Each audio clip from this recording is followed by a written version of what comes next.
तुम्हें पाने की जिद। राज और सिया का प्यार कॉलेज के दिनों से शुरू हुआ था। दोनों की मुलाकात एक छोटे से क्लास प्रोजेक्ट के दौरान हुई थी और धीरे धीरे दोनों के बीच दोस्ती प्यार में बदल गई। सिया एक खुश मिजाज और प्यारी लड़की थी, जबकि राज गंभीर और सुलझा हुआ लड़का था।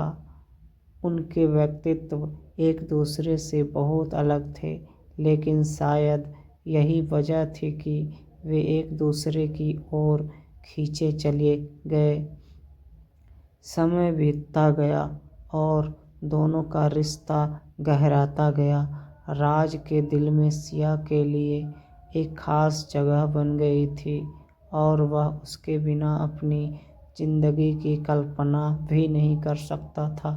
लेकिन एक दिन सिया ने अचानक कहा, राज, मैं तुम्हारे साथ इस रिश्ते को आगे नहीं बढ़ा सकती। मेरे घर वाले मेरे लिए एक और लड़का देख रहे हैं और मैं उनसे कुछ नहीं कह सकती।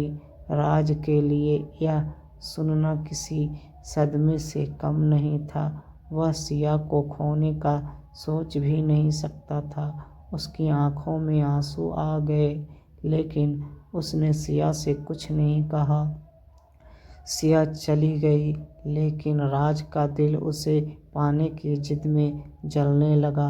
वह सिया के बिना अधूरा महसूस करने लगा और उसने ठान लिया कि वह किसी भी हाल में सिया को वापस पाकर रहेगा। कुछ समय बाद राज ने सिया के परिवार से मिलने की कोशिश की। उसने गुजारिश की कि वे उसे एक मौका दे, लेकिन सिया के परिवार ने साफ मना कर दिया। राज हार मानने वालों में से नहीं था। उसने सिया से भी बात करने की कोशिश की, लेकिन सिया ने उसे यह कहकर टाल दिया कि अब कुछ नहीं हो सकता।